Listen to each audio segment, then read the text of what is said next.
여러분들도 잘 아시는 수필이라 생각하는데요. 독일의 수필가인 안톤 시낙이 쓴 우리를 슬프게 하는 것들이라는 수필입니다. 기억이 나시죠? 아마도 그 수필의 한 단락쯤은 아직 우리 마음 한 구석에 남아있으리라 생각을 하는데, 그 마지막 부분이 이렇습니다. 그러나 우리를 슬프게 하는 것들이 어찌 이뿐이랴. 온유월의 장의행렬, 가난한 노파의 눈물, 거만한 인간, 보랏빛과 흑색과 회색의 빛깔들, 둔한 종소리, 바이올린의 쥐현, 가을밭에 보이는 연기, 산길에 흩어진 비둘기의 털, 자동차에 앉은 출세한 부녀자의 좁은 어깨, 흘러다니는 가극단의 여배우들, 줄에서 세 번째 떨어진 왕대, 지붕 위에 떨어지는 빗소리, 휴가의 마지막 날, 사무실에서 처녀에 가는 손가락이 때 묻은 서류 속에 움직이고 있는 것을 보게 될 때, 만월의 밤 개 짖는 소리, 크누트 함순의 2, 3절, 어린아이의 배고픈 모양, 철장 안에 보이는 죄수의 창백한 얼굴, 무성한 나무 위에 떨어지는 백설, 이 모든 것이 또한 우리의 마음을 슬프게 한다. 때로 이 수필을 낭독할 때 배경 음악이 없는 것이 슬픈 일이기도 하지만, 이 수필을 읽고 있노라면 한 2, 30년 혹은 3, 40년은 젊어지는 것 같습니다. 이 수필을 배웠던 그 시절로 다시금 되돌아가는 듯한 느낌을 가진다는 겁니다. 그런 것 같지 않습니까? 이전에 이 수필을 배운 분들은 그때의 그 젊음으로 되돌아가는 것처럼 느껴지지 않습니까? 근데 또 하나 우리를 슬프게 하는 것은, 이런 수필을 읽으면서 이전에 가졌던 풋풋한 젊음과 이 순수했던 그 마음만을 느낄 뿐 다시는 그 시절로 되돌아갈 수 없다는 것이 아닌가. 오래전에 이 수필을 배우신 분들은 그때 그 젊음의 때로 되돌아가고 싶지만 되돌아갈 수 없다는 것이 슬픔이 되기도 한다는 겁니다. 그 아름다운 시절이 이 기억 속에서만 맴돌 뿐 다시는 그 시절로 되돌아갈 수 없다는 것이 또한 우리를 슬프게 하는 일이라는 겁니다. 그런 것 같습니다. 오늘 우리 주위에는 이렇게 우리 삶에서 소소하게 일어나는 일들조차 우리를 슬프게 할 때가 참 많은 것 같은데요. 여러분, 오늘 우리는 어떻습니까? 우리는 어떤 것에 슬픔을 느끼고 어떤 일을 슬퍼하고 있습니까? 때로 우리에게는 돌이킬 수 없는 젊음이 있고, 그것이 우리를 슬프게 한다라고 했듯이 이미 잃어버린 젊음, 이미 잃어버린 마음의 순수함이 우리를 슬프게 하는 것 같습니다. 안톤 시낙이 그의 수필을 통해 가난한 노파의 눈물이 우리를 슬프게 한다라고 했듯이 점점 힘들어지는 우리 삶의 환경과 형편들이 우리를 슬프게 하는 것 같고, 또 거만한 인간의 모습이 우리를 슬프게 한다고 했듯이 오늘 다른 사람들을 배려할 줄 모르고 인정할 줄 모르는 우리 자신의 모습이 우리를 슬프게 하기도 합니다. 뿐만이 아니라 둔한 종소리와 바이올린의 쥐현이 우리를 슬프게 한다라고 했듯이 항상 깨어있지 못하고 이 시대를 향해 하나님의 말씀을 바르게 선포하지 못하는 우리의 모습이 또한 우리를 슬프게 하는 것 같습니다. 그런데 여러분, 비단 이런 일들 뿐이겠습니까? 우리를 슬프게 하는 일들이 이런 일들밖에 없겠느냐는 겁니다. 더 많지 않겠습니까? 오늘 우리 삶에서 느끼는 슬픔보다 우리를 슬프게 하는 일들은 더 많다는 겁니다. 모르겠습니다. 오늘 우리는 어떤 일들의 슬픔을 느끼고 슬퍼하고 있는지 모르겠지만 오늘 우리에게는 우리 삶의 소소한 일들에서 느끼는 그런 슬픔보다 더 큰 슬픔이 많고 또 그것들로 인해 슬퍼하기도 해야 한다 생각하는데요. 어쩌면 오늘 우리가 읽은 본문 말씀이 그것을 가르쳐 주고 있는 것 같습니다. 오늘 말씀을 다시 보십시오. 말씀을 비추어 우리를 슬프게 하는 것을 생각할 때 그것은 우리 자신의 모습을 바로 보지 못한다는 것 때문이 아닐까 생각합니다. 죄가 있음에도 회개할 줄 모르고 하나님의 명령을 거역함에도 그것이 잘못된 것인 줄 모르며 죄로 인해 당하는 고통에 그것을 아파하지 않는 일이 우리를 슬프게 하는 일이 아닌가 한다는 겁니다. 오늘 12절을 보시면 이렇게 기록하고 있는데요. 지나가는 모든 사람들이여 너희에게는 관계가 없는가? 나의 고통과 같은 고통이 있는가 볼지어다. 여호와께서 그의 진노하시는 날에 나를 괴롭게 하신 것이로다. 지금 예레미야는 사람들에게 지나가는 모든 사람들이여 너희에게는 관계가 없는가라고 묻고 있습니다. 무슨 말씀이냐면 지금 유다는 자신들의 죄로 인해 멸망한 조국을 바라보고 슬퍼해야 하는 상황이라는 겁니다. 오늘 유다의 멸망에 큰 고통을 느끼고 있는 이 예레미야처럼 유다가 망한 것은 유다 백성들의 죄악 때문이기에 그 멸망에 대한 책임을 유다 백성들은 함께 느껴야 할 상황이라는 겁니다. 그런데 유다 백성들은 어떻습니까? 나의 고통과 같은 고통이 있는가 볼지어다. 지금 유다는 아무런 고통을 느끼지 못하고 있는 겁니다.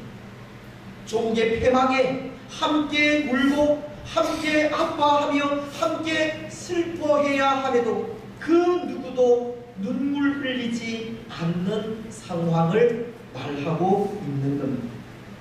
유다 백성들은 고통을 느끼지 못하고 있습니다. 뿐만이 아니라 18절에도 보면 여호와는 의로우시도다. 그러나 내가 그의 명령을 거역하였도다. 너희 모든 백성들아 내 말을 듣고 내 고통을 볼지어다.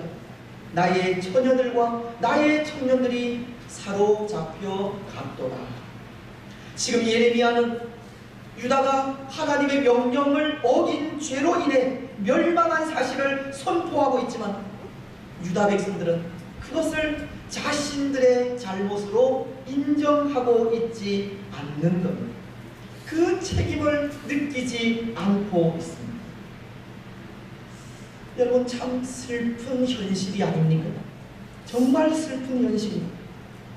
자신들이 어떤 상황이 있는지 알지도 못하고 죄를 죄로 인정하지도 않으며 멸망한 조국을 바라보고 울지도 아파하지도 않는 이 모습은 참으로 슬픈 현실이라는 겁니다. 바로 이런 일들이 오늘 우리를 얼마나 슬프게 하는지 모르겠습니다. 오늘 우리는 그렇지 않은지 모릅니다. 오늘 우리에게 죄가 있음에도 회개할 줄 모르고 우리가 하나님의 명령을 거역했음에도 그것이 잘못인 줄도 모르며 우리의 죄로 인해 당하는 고통에 아파하지도 회개하지도 않는 모습이 오늘 우리의 모습은 아닌지 모르겠다는 것. 여러분 어떤 것 같습니까? 오늘 우리에게는 이런 일들로 인한 슬픔이 있습니까? 죄로 인한 슬픔, 하나님의 말씀을 거역한 것에 대한 아픔이 있습니까? 그래서 때로 다윗과도 같이 우리 죄가 항상 우리 앞에 있음을 고백하며 그 죄를 들고 하나님 앞에 나아가고 있습니다. 다윗은 그런 고백을 하고 있는데요, 그가 밧세바로 인해 범죄하고 난 이후 나단 선지자로부터 그 죄를 지적받았을 때 이런 고백을 했습니다. 시편 51편 3절, 무릇 나는 내 죄과를 아오니 내 죄가 항상 내 앞에 있나이다. 다윗은 자신의 죄가 항상 자기 앞에 있음을 고백하며 그 죄를 들고 하나님 앞에 나아갔습니다. 그리고는 또 이런 고백도 합니다. 시편 51편 7절인데요. 웃을초로 나를 정결하게 하소서. 내가 정하리이다. 나의 죄를 씻어주소서. 내가 눈보다 희리이다. 다윗은 자신의 죄를 고백했을 뿐만이 아니라 회개하며 나아간 것입니다. 그 죄를 아파하며 정결해지기를 소원했습니다. 오늘 우리도 마찬가지입니다. 우리는 우리의 죄를 들고 아파해야 하고, 우리가 당하는 고통스러운 현실이 바로 내 죄로 인한 것임을 고백해야 하며 그것을 들고 하나님 앞에 서야 합니다. 그리고 그 죄에서 정결함을 얻기를 소원해야 합니다. 그런데 어쩌면 오늘 우리는 그런 것 같습니다. 우리는 우리 개인이 겪는 고통과 아픔, 외로움과 고독은 누군가가 알아주기를 원하지만 나의 죄악과 다른 사람들의 아픔엔 눈을 감고 있는 것 같습니다. 오늘 우리는 사람들을 찾아가서 우리의 고통을 이야기하기도 하고 우리의 억울함을 호소하기도 해서 위로받기를 원하고 있지만 다른 사람들을 위로하거나 그 마음을 알아주는 일은 귀한 것 같습니다. 오늘 이 땅 위에 여러 가지 고통이 나의 잘못 때문이라고 선뜻 고백하며 나아가는 일도 드물고, 마치 그 모든 고통이 나와는 아무런 상관이 없는 양 모른 척 할 때도 있습니다. 나라가 어려움을 당하건 백성들이 고통을 겪던 나만의 삶에 충실할 때가 있다는 겁니다. 그 일이 내게는 아무런 상관이 없고 또 잘못도 없으며 고통 속에 있는 사람들과 함께 해야 할 아무런 이유도 없다는 생각을 하기도 합니다. 그런데 여러분, 정말 그렇겠습니까? 오늘 우리 가운데 일어나는 여러 가지 환난과 고통, 이것이 정말 우리 개인과는 아무런 상관이 없는 일이겠습니다. 오늘 유다 백성들이 멸망한 조국을 바라보고 그것이 자신들과는 아무런 상관이 없는 양 생각하고 있듯이, 오늘 우리도 이 시대의 어려움이 나와는 아무런 상관이 없다고 말할 수 있겠습니까? 그렇지 않습니다. 저는 생각에 오늘 이 땅은 물론이거니와 우리의 가운데 있는 고난과 어려움의 가장 큰 책임자는 바로 우리 자신입니다. 물론 지도자들, 정치적인 지도자들이나 종교적인 지도자 등 이런저런 부분에서 지도자들의 책임이 없는 것은 아니지만, 이 분명한 것은 오늘 우리 자신도 우리의 책임을 감당하지 못한 부분이 있고 그것이 고난의 원인이 되기도 합니다. 여러분, 때로 이 시대가 혼란스럽고 이 사회가 하나 되지 못하며 교회가 교회다운 모습을 잃어갈 때 우리는 무엇을 하고 있었습니까? 그저 강 건너 불 구경하듯 그것이 나와는 아무런 상관이 없는 양 바라보고 있지는 않았습니다. 이 땅에 잘못되어져가는 모습들을 바라보면서 뭐 이것은 아닌데 라는 생각만 했지, 잘못된 것이라 말한 적이 있습니까? 누군가 앞서서 바른 말을 하면 시기하듯 쳐다만 보았지, 그들과 협력하고 동조하며 그 바른 일을 위해 고민했던 적이 있습니까? 때로 우리 눈앞에 놓여있는 우리 자신의 일이 더 급해서 먹고 살아야 하는 문제가 당장 우리 눈에 밟혀서 누가 어떻게 되든 방치해버리고 우리 자신의 일 외에는 전혀 관심을 두지 않았던 것은 아닙니까? 여러분, 오늘 이 시대의 아픔이 나와는 아무런 상관이 없는 것이 아닙니다. 물론 우리도 나름대로 기도는 했지만 어쩌면 유대 백성들이 나라가 망하든 백성들이 포로되어 잡혀가든 아무 상관없이 자신들의 일에만 충실했던 것처럼 오늘 우리 역시도 우리 자신의 일에만 충실했던 것은 아닌지, 그래서 우리의 그 무관심이 오늘 이 시대를 고통으로 몰아넣은 것은 아닌지 우리는 우리 자신을 돌아보지 않을 수가 없습니다. 그런데 여러분, 만약 오늘 우리가 정말 우리의 잘못을 느끼지 못한다면 어떻게 되겠습니까? 우리가 우리의 죄악을 보지 못한다면, 그래서 이 땅에 아픔을 함께 아파하지 않고 함께 울지 않는다면 어떻게 되겠습니까? 그것은 우리를 슬프게 하는 것만이 아니라 아무 소망이 없게 만듭니다.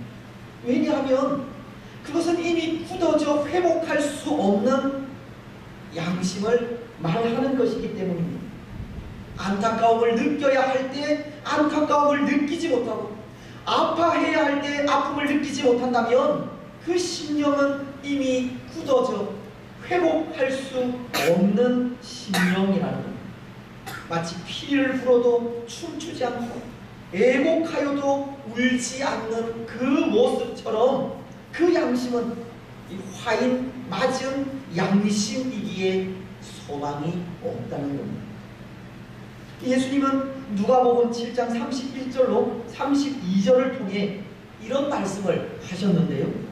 또 이르시되 이 세대의 사람을 무엇으로 비유할까? 무엇과 같은가? 비유하건대 아이들이 장터에 앉아 서로 불러 이르되 우리가 너희를 향하여 피리를 불어도 너희가 춤추지 않고 우리가 곡하여도 너희가 울지 아니하였다 함과 같도다. 예수님은 당시 세례 요한이 하나님의 나라를 선포하고 예수님께서 회개하라 천국이 가까이 왔느니라 라고 선포해도 아무런 반응이 없는 사람들을 바라보고 피리를 불어도 춤추지 않고 애곡하여도 울지 않는다라고 하셨듯이 안타까움을 느껴야 할 때 안타까움을 느끼지 못하고 아파해야 할 때 아픔을 느끼지 못한다면 그 심령은 이미 굳어져 회복할 수 없는 심령이라는 겁니다. 그 양심은 화인 맞은 양심입니다. 그래서 소망이 없는 겁니다. 아무런 소망이 없습니다. 여러분, 오늘 본문 속의 유다 백성들도 보십시오. 그들의 모습에서 우리는 그것을 느낄 수 있습니다. 12절을 다시 보시면 이렇게 말씀하시는데요. 지나가는 모든 사람들이여 너희에게는 관계가 없는가? 나의 고통과 같은 고통이 있는가 볼지어다. 여호와께서 그의 진노하신 날에 나를 괴롭게 하신 것이로다. 지금 유다는 죄악으로 멸망한 상태에 있지 않습니까? 유다는 이미 망했습니다. 그래서 백성들 중에 일부는 포로로 바벨론으로 끌려갔고 예루살렘은 황폐해져 있습니다. 그런데 이 일이 유다 민족의 일이 아니라 혹 다른 민족의 일이라면 뭐 정말 강 건너 불구경하듯 바라볼 수 있겠지만 이 일은 유다에게 남의 일이 아니라 바로 자신들의 일입니다. 근데 그런 상황 속에 유다 백성들은 어떤 모습을 보입니까? 나의 고통과 같은 고통이 있는가 볼지 고통 속에 아파하는 자가 한 사람도 없다는 겁니다. 예레미야는 조국이 당한 고통에 아파하고 괴로워하고 있지만 같은 동족인 유다 백성들은 그 고통 속에 아무런 근심이 없습니다. 고통스러워하지 않습니다. 그래서 예레미야가 그런 그들에게 묻고 있는 것이 지나가는 모든 사람들이요 너희에게는 관계가 없는가? 예레미야는 지금 이 일은 바로 우리의 죄악 때문이요 우리의 책임이라고 말하고 있는 겁니다. 우리가 함께 아파해야 하고 함께 괴로워해야 한다고 하는 겁니다. 하지만 오늘 유다 백성들은 모두가 화인 맞은 사람들처럼 그 고통에 그저 강 건너 불구경하듯 하고 있었습니다. 함께 애통할 줄도 몰랐고 함께 울 줄도 몰랐습니다. 자기들이 당하고 있는 고통인데 아무런 아픔을 느끼지 않고 있다는 것. 여러분, 바로 이런 모습이 소망 없는 모습이라는 겁니다. 오늘 유다가 자신들의 고통에 아파하지 않고 조국이 당하는 고통에 같은 아픔을 느끼지 못하는 바로 이런 모습이 소망 없는 모습이라는 겁니다. 왜냐하면 유다라는 나라는 하나님의 나라이기 때문입니다. 유다는 하나님께서 만드신 공동체이기 때문입니다. 그런데 하나님의 나라가 하나님의 나라로서 그들이 멸망했음에도 아파하지 않는다면 그것은 공동체로서 하나 되지 않는 모습이기 때문입니다. 하나님의 나라로서 소망이 없는 모습이기 때문입니다. 사실 여러분 오늘 이 시대도 공동체 의식이 많이 희석되어가는 시대이지 않습니까? 나라든 사회든 교회든 하나 되는 일이 참으로 힘들다는 것. 같은 생각과 같은 마음을 공유하고 함께 일하는 그런 모습이 참으로 귀한 시대입니다. 함께 울 줄도 함께 아파할 줄도 함께 눈물 흘릴 줄도 모르는 시대입니다. 그래서 그런 모습이 우리에게 소망 없는 모습으로 다가오기도 하는 겁니다. 하지만 여러분 오늘 우리는 믿음의 사람들로 이 시대의 아픔을 함께 아파할 줄 알아야 하고 함께 울어줄 수 있어야 합니다. 우리 자신의 문제뿐만이 아니라 우리 주위를 바라보면서 또 이 시대가 당하는 아픔을 바라보면서 그 고통에 함께 아파하고 함께 울 수 있는 마음이 있어야 한다는 겁니다. 바로 거기에 소망이 있기 때문입니다. 그것이 하나님의 나라이기 때문입니다. 오늘 우리는 우리 주위에 아픔을 가지고 있는 분들을 위해 함께 울어주시기를 바랍니다. 이 땅과 위쪽의 고통을 바라보면서 함께 아파하시기 바랍니다. 예수님의 마음을 가지고 위로해 줄 아는 우리들이 되시기를 바랍니다. 오늘 예레미야는 보십시오. 예레미야가 바로 그런 마음을 가지고 있는데요. 그는 중보자의 마음을 가지고 있습니다. 그는 오늘 14절을 통해 이렇게 말씀하고 있기 때문입니다. 내 죄악의 멍에를 그의 손으로 묶고 올고 내 목에 올리사 내 힘을 피곤하게 하셨음이요 내가 감당할 수 없는 자의 손에 주께서 나를 넘기셨도다. 또 18절을 통해서도 여호와는 의로우시도다. 그러나 내가 그의 명령을 거역하였도다. 너희 모든 백성들아 내 말을 듣고 내 고통을 볼지어다. 나의 처녀들과 나의 청년들이 사로잡혀 갔도다. 선지자 예레미야는 조국 유다의 고통에 근심하고 아파하는 모습을 보이고 있는 것인데요, 그 모든 것이, 그 모든 고통이 자신의 죄 때문이요, 자신의 불순종 때문이라고, 그는 유다의 멸망을 자신과 결부시키고 있고, 그래서 그 일을 들고 하나님의 은혜를 간구하고 있는데, 바로 그 모습이, 그 마음이 중보자로서의 마음인 것입니다. 그는 지금 중보자로서 하나님의 은혜를 간구하고 있다는 겁니다. 그런데 여러분, 이 마음은, 이 중보자의 마음은 결국 우리 예수님의 마음이지 않습니까? 우리의 모든 죄를 홀로 담당하신 중보자 예수님의 마음입니다. 예수님은 우리의 죄를 위해서 십자가를 지셨기 때문입니다. 예수님은 우리를 죄에서 구원하시기 위해 우리 대신 제물이 되셨기 때문입니다. 예수님은 우리의 죄를 마치 자신의 죄인 양 뒤집어 쓰고 십자가를 지셨다는 것. 그래서 예수님의 그 마음이, 그 마음으로 인해 우리는 죄에서 노임을 받을 수 있게 된 것입니다. 중보자로서 우리를 위해 흘리신 예수님의 피로 인해 우리의 구원이 이루어졌다는 겁니다.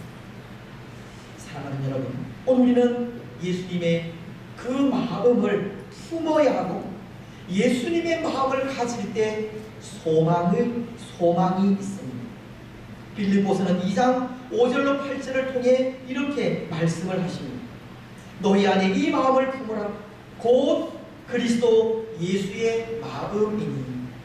그는 근본 하나님의 본체시나 하나님과 동등됨을 취할 것으로 여기지 아니하시고 오히려 자기를 비워 종의 형체를 가지사 사람들과 같이 되셨고 사람의 모양으로 나타나사 자기를 낮추시고 죽기까지 복종하셨으니 곧 십자가에 죽으시니라.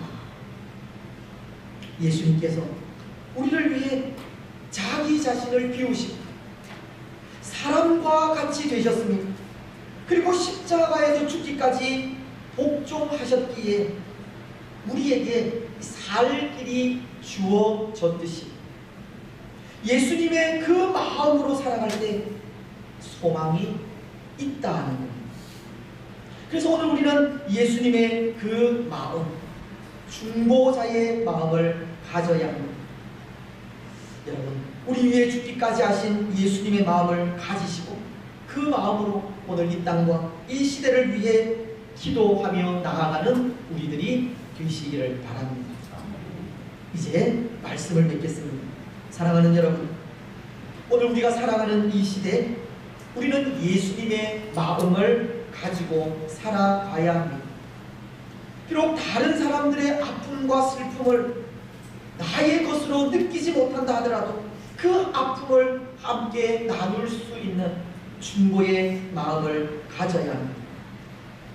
예수님께서 지금 이 시간도 우리를 위해 중보하며 기도하고 있듯이 오늘 우리도 누군가를 위해 날마다 중보하며 나아가야 합니다.